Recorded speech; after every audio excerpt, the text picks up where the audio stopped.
नमस्कार, मेरा नाम है प्रीति चौहान और पॉडकास्ट विद प्रीति के दूसरे एपिसोड में आप सभी का बहुत बहुत स्वागत है। दर्शकों, जैसा कि आप सभी देख रहे हैं कि आज हमारे साथ एक बहुत बड़ी हस्ती मौजूद है जो कि विकासनगर उत्तराखंड के 6 बार के विधायक रह चुके हैं, साथ ही साथ भारतीय जनता पार्टी के कद्दावर और वरिष्ठ नेता भी हैं।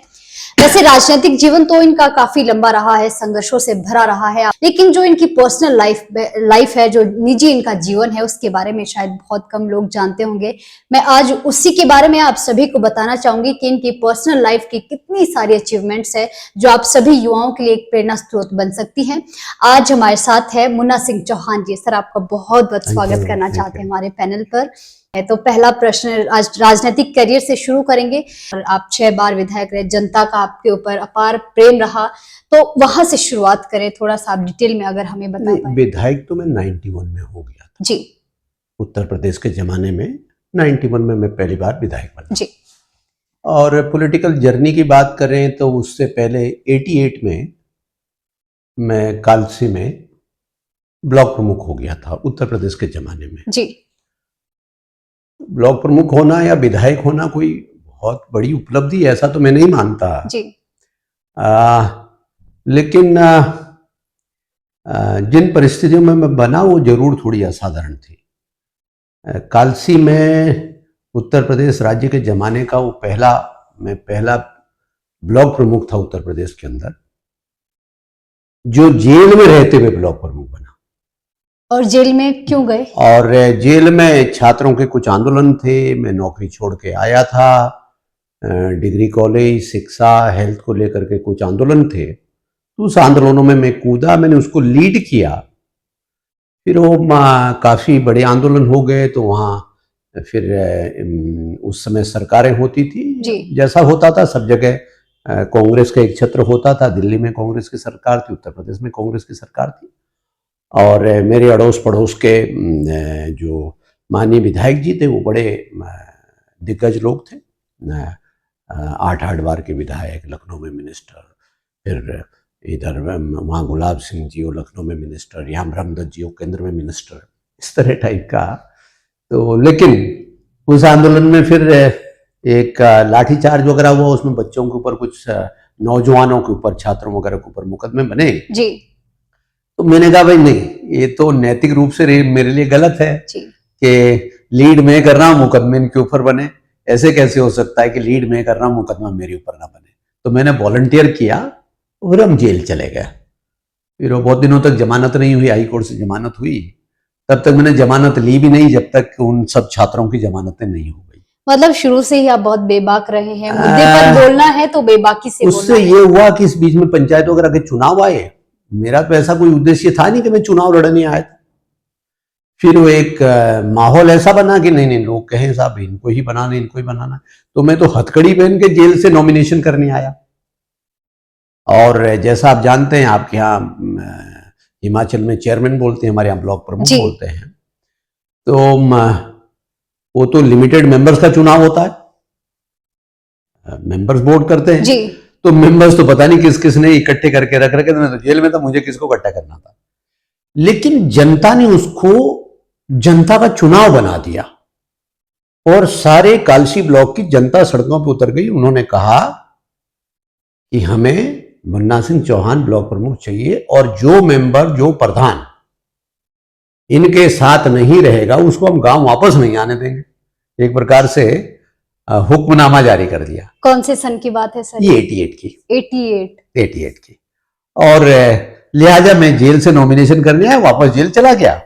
तो मुझे जेल में खबर मिली कि मैं निर्विरोध ब्लॉक प्रमुख हो गया हूं। तो दैट वाज वो एक पहला मौका था उत्तर प्रदेश में कि जेल में रह करके कोई निर्विरोध ब्लॉक प्रमुख बना। और ऐसे आपकी शायद राजनीतिक करियर की शुरुआत हुई थी। फिर चूंकि बड़े लोगों से टकरार था तो मेरे खिलाफ अविश्वास प्रस्ताव, नो कॉन्फिडेंस मोशन लाए ये बड़े दिग्गज मिला करके 89 में। खैर मैंने उसको भी डिफीट किया, मैंने रिटेन की अपनी ब्लॉक प्रमुखी। फिर 91 में 89 में ही मैं निर्दलीय विधानसभा का चुनाव लड़ गया था, तो कम अंतर से हार गया था, निर्दलीय इंडिपेंडेंट। 91 में जनता दल के टिकट पर मैं चुनाव जीत गया। मेरा ये सौभाग्य रहा कि मुझे देश और दुनिया के सबसे लोकप्रिय नेता और जिनके लोकप्रियता का कोई सानी नहीं है पूरे दुनिया में आज की तारीख में भी, तत्कालीन गुजरात के मुख्यमंत्री और आज जो देश के यशस्वी प्रधानमंत्री श्री नरेंद्र मोदी जी का, माननीय नरेंद्र मोदी जी का लोकसभा में पहली जनसभा आयोजित करने का गौरव मुझे प्राप्त हुआ, हरपटपुर में जो किया था जी।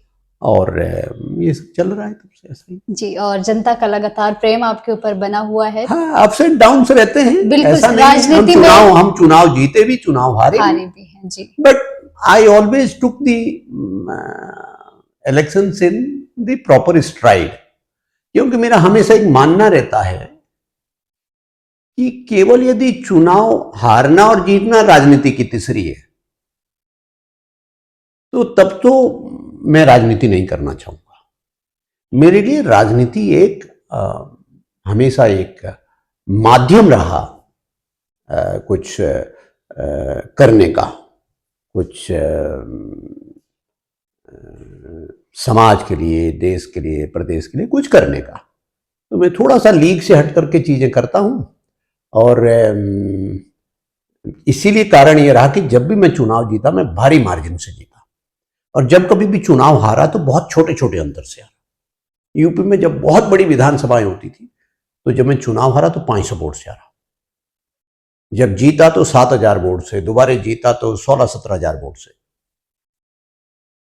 उत्तराखंड बनने के बाद चुनाव हारा तो 54 वोट से, वो भी निर्दलीय। जीता तो फिर 5400 वोट से, फिर 6400 वोट से। तो इस तरह करके मेरा चलता रहता। बहुत ही अनोखी सी कहानी है आपकी। लेकिन उसको मैं बहुत कोई दिल से नहीं लगाता कि क्योंकि मैं चुनाव के परिणाम को चुनाव जीतने को मैं बहुत बड़ी कोई राजनीतिक उपलब्धि नहीं मानता जी। राजनीतिक उपलब्धि यह है कि हम जो हमारी पार्लियामेंट्री डेमोक्रेसी है, जो हमारी पॉलिटी है, या जो हमारा विधानसभा है, या जिन संस्थाओं में हम रहते हैं जी, हम कंट्रीब्यूट करते हैं कि नहीं। अपने बारे में कुछ चीजें कहने में संकोच होता है क्योंकि वो फिर मियां मट्टूगिरी से लगती है, इसलिए सामान्यतः मैं बात नहीं करता हूं। लेकिन मैं कोशिश करता हूं कि शासन प्रशासन अपने विधायी कार्यों में उसमें जहां बहुत तेजी और शक्ति भी रखता हूं, लेकिन निजी तौर पर मैं रखता हूं। जैसे मान लीजिए, मैं एक छोटी बात कह रहा हूं, बहुत सारे लोग वीआईपी कल्चर में यकीन करते हैं जी। बन जाते हैं तो फिर जिंदगी भर तख्ती लगाते हैं, भूतपूर्व विधायक, भूतपूर्व सांसद, ऐसा होता है ना जी, आजकल तो बहुत ज्यादा। ठीक है, मुझे इतने वर्ष हो गए, मैंने कहा कि मैं 91 में विधायक हूं। मैंने आज तारीख तक अपने कार में कोई नेम प्लेट नहीं लगाई कि विधायक। आमतौर पर सभी एमएलए या विधायक लगाते ही हैं। भूतपूर्व तो छोड़िए, वर्तमान में सिटिंग में तब भी कभी नहीं लगाई। मैंने घर पे कभी नेम प्लेट नहीं लगाई कि ये मुन्ना सिंह चौहान विधायक का घर है। आम लोग रहते हैं कि 400 नंबर फलानी कॉलोनी, तो वैसे ही रहता हूं। मेरे घर पे नेम प्लेट कभी नहीं लगी। रास्ते में ऐसा बोर्ड नहीं मिला, वो तो मिलेगा उद्घाटन का कि सरकारी योजना उद्घाटन की फलाना की, लेकिन निजी का नहीं मिलेगा कि साहब मैं बहुत बड़ा कोई वीआईपी हूं, मैं इधर को रहता हूं तो सड़क पे एक बोर्ड लगा हुआ है कि निवास मुन्ना, वो नेवर। उससे मेरी कोशिश यही रहती है कि हम जनता के नुमाइंदे हैं जी। जनता ने चुना, लेकिन हम कोई जनता से ऊपर नहीं है अल्टीमेटली हम सर्वसाधारण जी। सर, आमतौर पर आज के समय में 4 से 5 साल यूपीएससी को क्रैक करने के लिए लग जाते हैं। बच्चों को तैयारी करते हैं, दिन रात पढ़ाई करते हैं, प्रेशर माइंड में बना लेते हैं। आपने 1986 में यूपीएससी का प्रीलिम्स क्रैक किया, मेंस नहीं दिया। प्रीलिम्स क्रैक किया अच्छी बात है, लेकिन मेंस क्यों नहीं दिया सर? मैं वो जानना चाह रही हूँ। देखिए, वैसे बड़ा एक ये बोला टॉल क्लेम होगा और वैसे डींग हाँकने वाली बात हो जाएगी। सच यह है कि मैंने बहुत खास तैयारी प्री के लिए नहीं की थी। मैं जॉब करता था उस समय DRDO में, लेकिन थोड़ा सा एक रहता था कि सामान्य तरीके से ही पढ़ाई लिखाई करते थे, तो कॉन्फिडेंस रहता था एग्जाम देंगे तो कर लेंगे, एक आध बार में कर लेंगे। तो दिया तो फर्स्ट अटेम्प्ट में ही क्लियर हो गया। अपना कुछ बहुत माइंडसेट धीरे धीरे चेंज हो रहा था कि मुझे सर्विसेज वगैरह में बहुत ज़्यादा नहीं है, लेकिन इसका मतलब ये भी नहीं है कि मैं कोई मैं ये कहने की कोशिश करूंगा कि मैं IAS हो गया था, मेरा सिलेक्शन हो गया, तो प्री क्रैक किया था। मैंने एग्जाम नहीं दिया और कभी दोबारा अटेम्प्ट भी नहीं किया। बस चूंकि माइंडसेट नहीं था, तो इसलिए थोड़ा बहुत प्रयास करते थे, हो सकता गिरते पड़ते कहीं कुछ हो जाते, बन जाते। ऑफिसर बनने जैसा तो भी मुझे बहुत अपॉर्चुनिटीज मिली, जबकि मेरा एकेडमिक कैरियर में नौजवानों से, आपने कहा कि युवाओं को कुछ कहना चाहिए, मैं नौजवानों से यही कहता हूं कि किसी एक एग्जाम में आपके जो ग्रेड्स हैं, अच्छे ग्रेड्स आना अच्छी बात है, बहुत अच्छे स्कोर करना बहुत अच्छी बात, लेकिन यदि नहीं आ पाए तो कोई वो that's not end of the life. आप पूरी लाइफ उससे वो नहीं, हाँ, बहुत सारे लोग हैं जो बहुत सारे लोग तो ऐसे हैं कि जो 3rd ग्रेड वाले रहे एग्जाम्स में, बिल्कुल sir, they became an IAS and IPS officer. कुल मिलाकर के नौजवानों से भी यही कहता हूं कि अपने ऊपर भरोसा रखिए। हमने वो किया। फिर उसके बाद मैंने कहा कि बहुत मेरा एकेडमिक बैकग्राउंड बहुत एवरेज स्टूडेंट की है करता था। फिर मैंने MSc किया, तो MSc के बाद मैंने UPSC का, बाकायदा यूनियन पब्लिक सर्विस कमीशन का एग्जाम कंडक्ट हुआ, सीनियर साइंटिफिक ऑफिसर का, जी, डिपार्टमेंट ऑफ डिफेंस प्रोडक्शन में, और फर्स्ट अटेम्प्ट में मेरा सिलेक्शन हो गया, फाइनली सिलेक्शन। वो भी आपने ज्वाइन नहीं किया सर? ऐसा क्यों? अब वो चलो, मैंने कहा कि मेरा माइंडसेट नहीं था, मैंने ज्वाइन नहीं किया। क्या आपको कभी ऐसा लगता था कि अच्छा, नहीं करनी, कुछ अपना बिजनेस करना है? वो धीरे धीरे ओरिएंटेशन मेरा हो गया था कि नहीं, I have to do a public service. मुझे थोड़ा सा जो हालात में देखता था उससे मैं थोड़ा सा संतुष्ट नजर नहीं आता। फिर उसी दौर में 86-87 के दरमियान भारत सरकार का एक नेशनल ओवरसीज स्कॉलरशिप का प्रोग्राम होता था, जी, विदेशों में पढ़ाई लिखाई। उसका मैंने इंटरव्यू दिया तो मेरा फाइनली सिलेक्शन हो गया।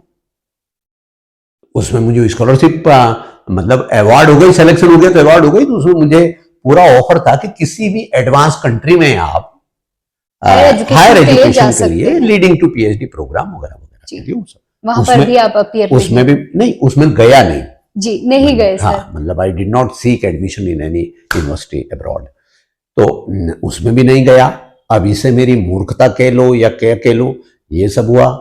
फिर और इससे पहले भी, चलो बाद में तो थोड़ा मेच्योरिटी लेवल अलग हो जाता है, जब मैंने 10+2 ही किया, जिसको हमारे यहाँ इंटरमीडिएट बोलते हैं, जी, उस समय भी मैंने भारत एक रेलवे का एक बड़ा प्रेस्टिजियस एग्जाम होता था, special class railway apprentice, SCRA, जी, अब तो खत्म हो, अब तो उसको बंद कर दिया। उस समय मैकेनिकल इंजीनियर्स का रिक्रूटमेंट होता था इसके थ्रू, मैकेनिकल इंजीनियरिंग विंग में, और जिसे आपने कहा UPSC कंडक्ट करता था, जी, और पूरे कंट्री में केवल पूरे एक बैच में 14 सीटें होती थी, जी, पूरे 28 राज्यों में जो है वो 14 सीटें टोटल वो, चूंकि रेलवे भारत सरकार को हुए तो पूरे कंट्री में 14 सीटें होती थी। तो उस एग्जाम को मैंने बैक टू बैक 2 बार रिटर्न क्वालिफाई किया। उसमें बाकायदा UPSC का वो उस तरीके का था कि तर्ज पे UPSC का बाकायदा 200 नंबर का तो उसके अंदर इंटरव्यू होता, जी, मुझे कॉन्फिडेंस आए UPSC का वो बड़े इंटरव्यू हॉल में डिस्टिंग्विश्ड लोग इंटरव्यू ले रहे हैं, UPSC का मेंबर या चेयरमैन बोर्ड को प्रिजाइड कर रहे हैं, तो एक जिसमें उस समय 10+2 के बाद तो थोड़े बच्चे से ही हुए ना, जी जी जी, तो मैंने 2 बार मुझे सौभाग्य मिला, भले ही फाइनली मेरा सिलेक्शन नहीं हुआ इंटरव्यू में, लेकिन इंटरव्यू में भी ये मानिए कि आप समझिए UPSC का थंब रूल है कि एक पोस्ट के लिए 3 लोगों को रिटर्न क्वालिफाई करते हैं, जी, तो यदि 14 सीटें हैं तो 42-45 लोग रिटर्न क्वालिफाई हुए, जी, तो कम से कम देश में एग्जाम देकर के उन 42-45 लोगों में तो मैं 2 बार सम्मिलित हुआ, तो उससे एक जो कॉन्फिडेंस लेवल है वो एक अलग हुआ। परिवार का, माता पिता का, ग्रामीण परिवार होते हुए भी बड़े भाइयों वगैरह का सबके रहा कि मुझे उन्होंने बेहतर जगह पढ़ने के लिए मसूरी पढ़ने को भी भेजा, जी, ठीक है, मसूरी से मेरी कुछ पढ़ाई भी हुई, कुछ पहले गांव में हुई, फिर मसूरी में भी हुई। तो सबके रहती वही नौकरी लगी, जैसे मेरे बड़े भाई थे उन्हीं की हार्दिक इच्छा रहती थी कि मैं IAS बन जाऊं, वो खुद तो जुडिशियल ऑफिसर हो गए थे बाद में, वो उत्तर प्रदेश जुडिशियल सर्विसेज से रिटायर हुए। तो मैं पता लगा कि जब मैंने नौकरी छोड़ दी तो उनको पता भी 4 महीने बाद पता चला कि ये तो नौकरी छोड़ के आ चुका है घर वालों का सर क्या रिएक्शन था फिर, क्या कुछ कहा? नहीं, एक बार तो उनको सेटबैक लगा कि ये बर्बाद होने जा रहा है, क्या है कर। लेकिन फिर मेरे को जैसा कहते हैं कि मतलब उन्होंने ऐसा प्रेशराइज भी नहीं किया कि नहीं तुम्हें नौकरी करना, उन्होंने कहा ठीक है। सर, आपको एक कड़क नेता के रूप में जाना जाता है कि मुन्ना सिंह चौहान जी किसी की नहीं सुनते। जहां बात अपने लोगों की आती है या जन सेवा की आती है या कोई भी हो, आपके अपने चित परिचित हो, अपने लोग हो, जहां बोलना है वहां वहां बेबाकी से बोलते हैं। तो ये प्रेरणा कहाँ से आती है आपके अंदर की? देखो ये इंसान को स्ट्रेट फॉरवर्ड होना चाहिए। ये बात पार्टली ठीक सही है और पार्टली एक इंप्रेशन है। वैसे तो मैं बहुत प्रयास रहता है मेरा, मैं बहुत डाउन टू अर्थ हूं जी। मैं मजदूरों में बैठूंगा तो उनको ये नहीं एहसास कराऊंगा कि मैं मजदूर नहीं हूं, उनको भी लगेगा ये भी मजदूरी है। किसानों के बीच में बैठता हूं तो उनको लगता है हमारी खेती किसानी को समझता है, हमारे सब चीज़ों को समझता है। मैं वही साइड मेरी थोड़ी यूएसपी भी है। हाँ, मैं प्रशासनिक लोगों पे बैठूंगा, बड़े अधिकारियों के बीच में बैठूंगा, then they must get to understand yes I mind my business, और वो भी कोई ब्लफ नहीं मेरे से कर सकता। No government officer, how big he or she is, can dare misguide me. कोई मुझे ब्लफ नहीं कर सकता, कोई मिसलीड नहीं कर सकता। तो आई हैव दैट, वो मेरा एक बना हुआ है, लोग मुझे वैसे ही लेते हैं जी। लेकिन मैं बहुत बलबी हूँ, जहाँ मैं कई बार बड़े से बड़े सरकारी तंत्र के साथ भी बहुत टफ रहता हूँ। वहीं मैं ऐसा भी नहीं है, सरकारी तंत्र में बहुत लोअर लेवल पर भी चपरासी से लेकर के क्लास 3 एम्प्लॉयज़ के मैं बहुत फ्रेंडली मेरा बिहेवियर रहता हूँ, मैं बड़ा एनकरेज करता हूँ। और इसलिए जो जनरल इंप्रेशन है, सरकारी तंत्र के लोग मेरे साथ काम करना बहुत एंजॉय करते हैं, क्योंकि मेरा एक स्वभाव है कि सरकारी तंत्र जो काम अच्छा करेगा, चाहे वो क्लास 3 एम्प्लॉय, तो मैं अच्छे काम का क्रेडिट उनको देता हूं, बहुत अप्रिशिएट करता हूं, पीठ थपथपाता हूं। और काम करते समय यदि कोई कमी रह गई या कोई मान लीजिए उसका कोई नेगेटिव साइड इफेक्ट है, तो उसकी जिम्मेदारी मैं अपने ऊपर लेता हूं कि I am responsible for this. इसकी आलोचना हो तो मेरी हो। इस वजह लोगों को लगता है कि इसके साथ काम करते हुए एक संरक्षण मिलता है। ये उन लोगों में से नहीं है कि अच्छा हो गया तो मैंने किया, खराब किया तो इन्होंने किया। हमारी सफलता और फेलियर्स ये एक जर्नी है। प्रधानमंत्री नरेंद्र मोदी जी कहते हैं ना कि one exam is like passing through one railway station. बिना परिश्रम के तो कोई सक्सेस आती नहीं। There is no shortcut to success. ये मैं नौजवानों से हमेशा कहता हूं। इस एक परीक्षा में कम नंबर आ जाए, डोंट गेट डिस्करेज्ड जी। एक एग्जाम में बहुत अच्छा परफॉर्म कर लो तो फूल के कूपा मत होइए। आपको 3 चीजें ध्यान रखनी, एक परसिवरेंस, एक आपको फोकस्ड, और एक आपको एक जीवन में कुछ कन्विक्शन होना चाहिए। ट्रस्ट योरसेल्फ, अपने ऊपर भरोसा करेंगे। कोई जीवन में अपने कॉम्प्लेक्स मत आने दीजिए। You should always be open to learn. हम सोचने लग जाए मैं बड़ा 30 मार्क का हूं तो that is the end of the day. बिल्कुल सर। हमारा दृष्टिकोण होना चाहिए कि हम रोजमर्रा लोगों से सीखते हैं, रोजमर्रा नई चीजें सीखनी है, और ये गरूर पालने की जरूरत नहीं है कि हम कोई बहुत तुर्रम खां हैं, हम कोई बहुत होशियार और दुनिया की सारी नॉलेज हमें है। बल्कि ये समझिए कि जिन लोगों से आप मिलते हैं वो दिखने में कैसे लगते हैं, वो मॉडर्न कपड़े पहनते हैं कि नहीं पहनते हैं, वो सोफिस्टिकेटेड लगते हैं कि नहीं लगते हैं, बट यू नेवर नो। आप रोज हम उन लोगों से सीखते हैं। और विजडम एक अलग चीज है। हम किताबें पढ़ के नॉलेज तो ज्ञान कर सकते हैं, लेकिन विजडम इंटरेक्शन से आता है, विजडम जीने से आता है। विजडम जब हम अभी हम किताब पढ़ लें पर्यावरण की, तो बहुत सारी चीजें, तकनीकी शब्द, फलाना टर्मिनोलॉजी, उसका वैज्ञानिक पहलू समझ सकते हैं, लेकिन नेचर कायदे से तब समझ में आता है जब हम नेचर के साथ जीने लगते हैं। बिल्कुल सर, बिल्कुल। तो विजडम वहां से डेवलप होता है जी। तो इसलिए आप बहुत विवेकशील लोग, जिसको विवेक बोलते हैं, बहुत विजडम वाले लोग मिलते हैं, और इसलिए हमेशा खुला रहना चाहिए, खुला दिमाग होना चाहिए। वही कहीं जाओ तो मान के चलो कि हम इनसे कुछ सीख सकते हैं। सर, हम अक्सर अभी बात कर रहे हैं कि आपने ये एग्जाम क्रैक किया, वो एग्जाम क्रैक किया। नहीं, फेलियर्स भी आपकी लाइफ में भी रहे होंगे। फेलियर्स भी मेरे, वो जानना तो फिर कह रहा हूं, मैं वही जानना नहीं, फेलियर्स पहले तो यही है कि मेरे एकेडमिक कैरियर में भी एबेरेशंस है जी। कभी बीच में एग्जाम छूट गया, किसी बार वो थ्रू नहीं हुए, ऐसा थोड़ा ना है कि मैंने पहले ही कहा कि मैं तो बहुत एवरेज स्टूडेंट रहा। तो उसी प्रकार से चुनाव लड़े तो I lost my first election, I lost my third election. मैं वही चाहती हूँ कि आप वो पॉइंट बताएं जहां से आप दोबारा उठे, दोबारा चले। फिर नहीं, मैंने कभी उसको ये माना ही नहीं कि यदि मान लीजिए कोई एक एग्जाम क्रैक नहीं किया तो मैं समझ रही आई एम फिनिश्ड। नो, तो मैंने कहा कि हमने उसको कहा नहीं यार, ये इट इज एन एक्सपीरियंस जी। तो हम दोबारा आई बाउंस्ड बैक टू रबर। फिर हमने कोई चुनाव लड़ा, 89 में हमने चुनाव लड़ा, हम नहीं जीते, मामूली अंतर से हार गए। आई बाउंस्ड बैक, मैंने 91 में किया, 96 में 93 में I lost by A small margin. I bounced back, 500 vote से हारा। आई बाउंस्ड बैक में 16-17 हजार वोट से जीत गया अगला चुनाव। मतलब हार नहीं माननी चाहिए, निरंतर चलते रहना चाहिए। जीवन में माननी चाहिए। दुनिया में कोई, जीवन में कोई ऐसा, देखिए हम तो साहब कुछ नहीं है, हम तो ज्ञान ध्यान की दृष्टि से, लेकिन हम जब बड़े लोगों के बारे में पढ़ते हैं जी, आइंस्टाइन, अल्बर्ट आइंस्टाइन जैसा व्यक्ति जी, वो पहले तो पॉलिटेक्निक में फिसल गए जी, फिर उसके बाद कहीं टीचर बनने चाहे तो उसमें सिलेक्शन नहीं हुआ, he became अल्बर्ट आइंस्टाइन जी। दुनिया भर में आज लोग उन्हें जानते हैं, किताबों में हम उनके बारे में। कलाम साहब है, चलो वो बाहर का मैं अपने यहाँ की बताता हूँ। कलाम साहब थे।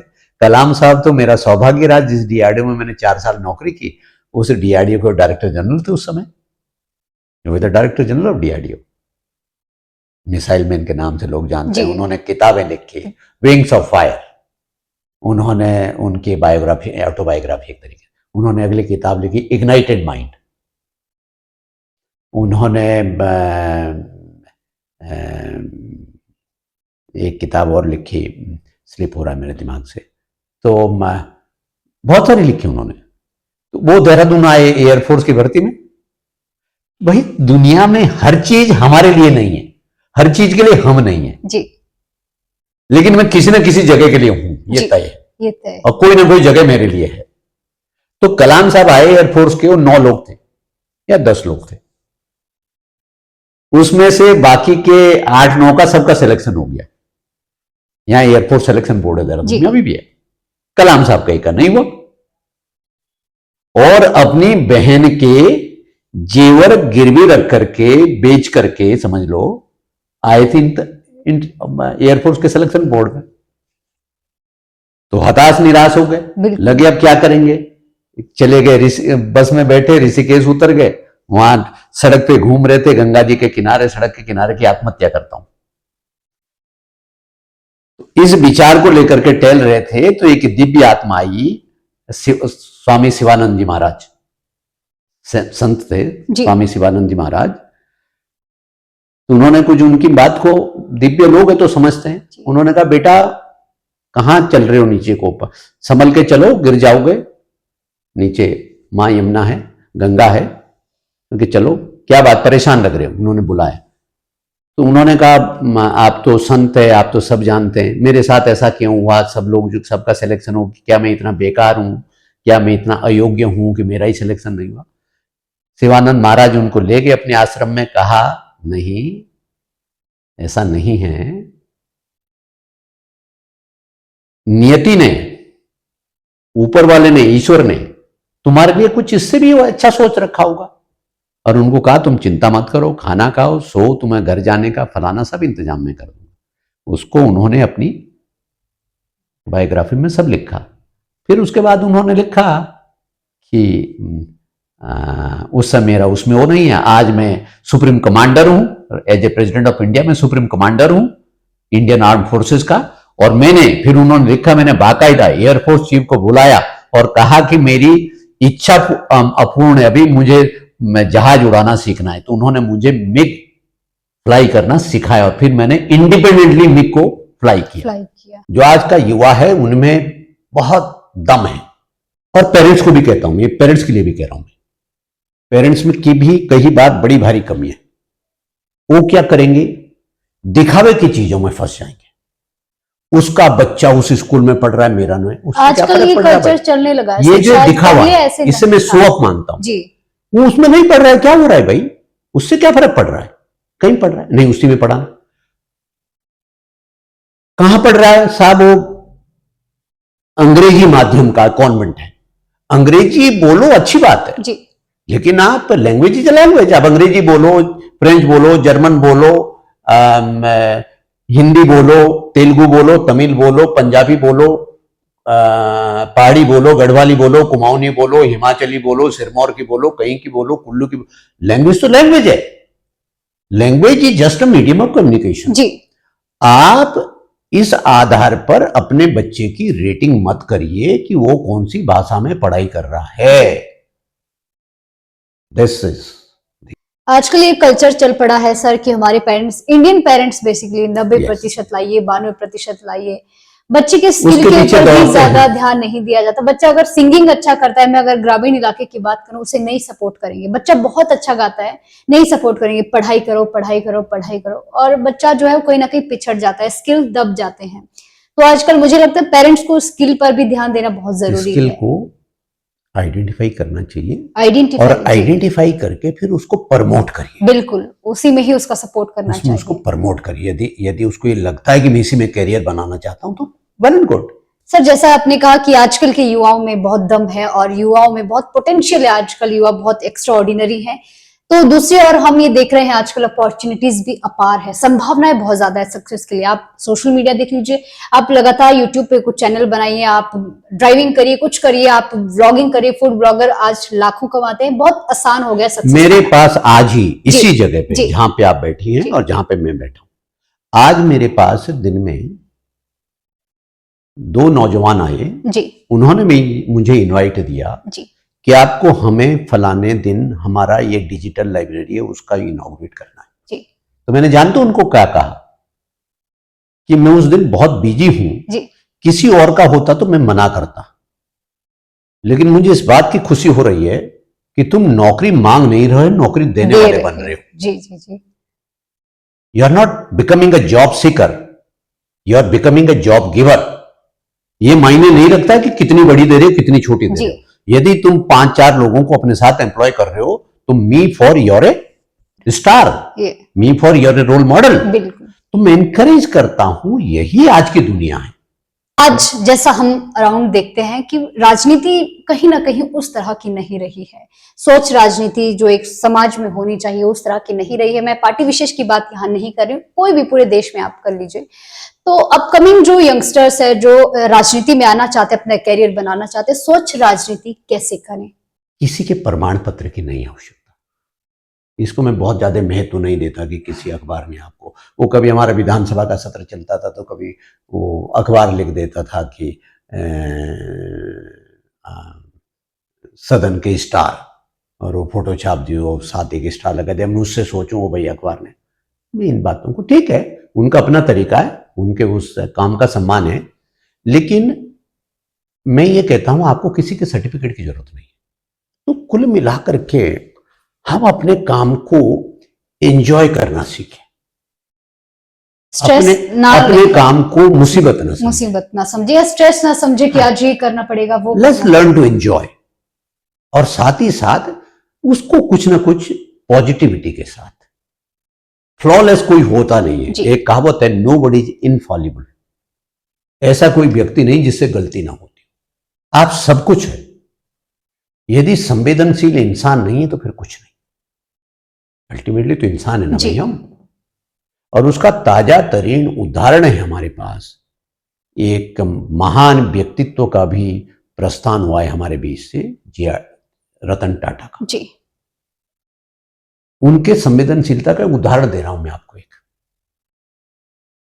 उनको प्रिंस चार्ल्स, आज के किंग चार्ल्स, प्रिंस चार्ल्स थे उस समय, उन्होंने बकिंगम पैलेस में उनको लाइफ टाइम अचीवमेंट अवार्ड के लिए चयन किया और उनको life time achievement award Buckingham palace में देना था, ग्रेट ब्रिटेन के राजमहल में। आखिरी दिन रतन टाटा का वहां जाने का प्रोग्राम कैंसिल हुआ। जानते क्यों कैंसिल हुआ? रतन टाटा ने लिखा, माई पेट टीटो एंड टेंगो, दो कुत्ते थे उनका जन्म से, उसमें से एक बीमार हो गया है और मुझको बीमारी की हालत में नहीं छोड़ सकता। और लाइफ टाइम अचीवमेंट अवार्ड जो इंग्लैंड का क्राउन प्रिंस दे रहा है, वहां नहीं गए। तो प्रिंस चार्ल्स नाराज नहीं हुआ जब उनको एक खबर दी जी। प्रिंस चार्ल्स ने कहा, that's the man Ratan is, that is why is Ratan Tata. तो जीवन में हमें कुछ तो स्वतः ही तो सीखना चाहिए ना, जिसकी फोटो नहीं छपेगी, जिसकी चर्चा भी नहीं होगी, जो सोशल मीडिया पे भी नहीं आएगा, बट यूथ को ये बनाना चाहिए। और भारत का तो एक हमारी तो दुनिया में प्रतिष्ठा रही इस बात की। आपको एक चीज बताता हूं कि, और इसको मैं थोड़ा सा जो आपका इंटरव्यू की दिशा है वो थोड़ा सा मैं मोड़ रहा हूं। मैं ऐसा बिल्कुल नहीं मानता कि जो अंग्रेजी बोलता है वही जानकार है। मैं ऐसा बिल्कुल नहीं मानता कि जिसने विज्ञान पढ़ा वही जानकार है। मैं ऐसा बिल्कुल नहीं मानता जो सॉफ्टवेयर इंजीनियर है, आईटी का एक्सपर्ट है, वही जानकार है। नॉलेज की कोई सीमा नहीं, कोई सीमा नहीं है नॉलेज की। और मैं बता रहा हूं कि सबसे बड़ा सोर्स ये दुनिया ही है, मदर अर्थ जिसको हम बोलते हैं। इसलिए हमारा, मैंने शुरू में भी कहा कि लोगों से जब हम मिलते जुलते हैं तो उसी से ही हमारे चिंतन का, हमारे विजन का, हमारे उसका निर्माण होता है। जिसे दृष्टिकोण, जिसे विजन बोलते हैं, वो लोगों से इंटरेक्शन के बाद ही बनता है। जी। चिंतन केवल किताब पढ़ने से नहीं बनता है। Once you start interacting with the society, cutting across, then you develop the insight into about the society. Insight एक वो जो सबको दुनिया में दिख रहा है, वो तो सबको दिखता है। विजनरी वो है, या एक विजन जिसके पास है वो ये है, उसका डीप इंसाइट होता है कि समाज का अंदरूनी ताना बाना क्या है, डीप साइकी क्या है सोसाइटी की, वो इंटरनल सफरिंग्स किस तरह की हैं, what basics is required to be done, how to bring about the large scale change, how to transform the society. वो जो प्रधानमंत्री नरेंद्र मोदी जी बार बार कहते हैं, परफॉर्म, ट्रांसफॉर्म। सर चलिए कंक्लूड करते हुए मैं ये चाहती हूँ कि आजकल के जो युवा जनरेशन है, हम सभी लोग हैं, अगर हम कुछ करते हैं, मान लीजिए कि हमने कोई एग्जाम दिया, हम सक्सेस नहीं हुए, पेशेंस नहीं रहता है, एक अग्रेशन आ जाता है और किसी और दिशा में चले जाते हैं। जैसे आपने कहा कि पेशेंस रखना, या फिर एक बार अगर फेल हुए दोबारा आप ट्राई करिए, वो नहीं है आजकल बच्चों में। पेशेंस वो पैदा करना है, कैसे पेरेंट्स की, सोसाइटी की जिम्मेदारी यही है कि पेरेंट्स का, जब मैं बात कर रहा हूं मैं पूरी सोसाइटी की बात कर रहा हूं, अड़ोस पड़ोस की जिम्मेदारी है। हम ये जो मैंने कहा कि एक एनवायरनमेंट हम इस तरीके का कंस्ट्रक्ट करें, हम रिस्पॉन्सिबल है उस बात के लिए। वो नेगेटिविटी हम फैलाते हैं, अरे क्या हुआ, तेरा नहीं हुआ, अरे यार वो कुछ नहीं है, उसको 4-6 लोग ऐसा कर देंगे कि वो कुछ करने वाला भी हो तो उसको हतोत्साहित कर देंगे। No, don't do that. इसलिए मैं लोगों से कहता हूं कि आप लोगों से सर्टिफिकेट मत मांगे कि लोग कहें आपको कि आप बहुत सफल है। आप अपने अंतरात्मा से सर्टिफिकेट मांगे, are you satisfied with your job, are you happy with your job. किसी से मत ये सर्टिफिकेट की कि कोई आकर के आपको माला पहने और वो कहे हाँ भाई ये बहुत 30 मार काम हो गए, इनको माला पहनाई। Don't expect that. मैंने आइंस्टाइन का उदाहरण दिया, लेकिन आजकल कलाम साहब का उदाहरण दिया। आजकल देखा देखी का कल्चर ज्यादा है कि जो फेम हो रहा है, बाहर निकलना है, इसी से बाहर निकलना है। इसी से बाहर निकलना है। तो मैं अंत में चाहती हूँ कि आप अपने कैरियर के आपके जो सबसे मजाकिया बातें रही है या कुछ ऐसे अनोखे आपके जो किस्से रहे हो, आप वो जनता के साथ शेयर करना चाहें अगर। अब वैसे तो दुर्भाग्य से मैंने कुछ लोग बहुत शुरू में ही जीवन को बहुत एंजॉय कर लेते हैं। मैंने वो जो मौज मस्ती करने का समय है वो मैंने लाइफ के लेटर पार्ट में शुरू किया। मतलब मैं ये कह रहा हूँ कि मैं अब उसको एंजॉय कर रहा हूँ, दौड़ना, भागना, फलाना, भाषण देना, उससे खुश होना, लोगों से चैटिंग करना, लोगों से गपशप मारना। शुरुआती जीवन में थोड़ा सा रिजर्व टाइप का रहा। शुरुआती जीवन में थोड़ा सा खेलना कूदना नहीं ज्यादा। पारिवारिक परिस्थितियां कैसी रही? गांव के दृष्टि से एवरेज परिवार, खाता पीता परिवार, कोई ऐसा गंभीर संकट नहीं, लेकिन कोई बहुत हाई फाई फैमिली नहीं, मॉडेस्ट फैमिली, मॉडेस्ट बैकग्राउंड, माता पिता किसान। पिताजी की छाप यह है कि उनके मेहनत का अड़ोस पड़ोस के दर्जनों गांव में कोई सानी नहीं था। बहुत परिश्रम रहा, उनके परिश्रम का असर है। उन्हीं की परिश्रम की वजह से कि एक बेटा जज बना, एक बेटा विधायक है। और अभी भी हम लोग जॉइंट फैमिली है, मतलब ताऊ जी के बेटा, चाचा का बेटा, सब रहते हैं, एक दूसरे को केयर करते हैं। अभी हमारे घर में कोई बीमारी आएगी तो whole family will stand like a rock against the difficulties. That's a shield. उससे बड़ा दुनिया में अभी तो कोई इंश्योरेंस नहीं है। बिल्कुल सर। लोग कहते हैं फलाना इंश्योरेंस कर लो, अरे भैया इंश्योरेंस में तुम्हें क्लेम करना पड़ेगा, वो कार्ड भेजना पड़ेगा वहां, ये फलाना है। Family is the biggest insurance.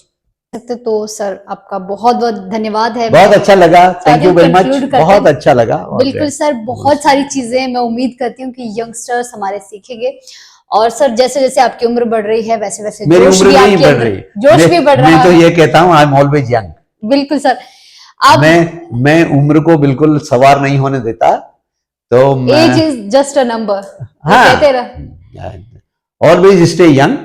और यंग आप कोई कितने साल के आप हो उससे नहीं फर्क पड़ता, आपकी सोच से आप विजन से बनते हैं। तो आप विचार से हमेशा स्टे यंग जी। Be always open to ideas, interact with the people across, और हमेशा पॉजिटिविटी के साथ रहिए तो ठीक। और क्या। चलिए सर, बहुत बहुत धन्यवाद हमसे जुड़ने के लिए। तो दोस्तों, आप सभी के बीच में एक और बड़ी शख्सियत के साथ जल्द मिलते हैं। अभी के लिए फिलहाल इतना ही। नमस्कार, थैंक यू।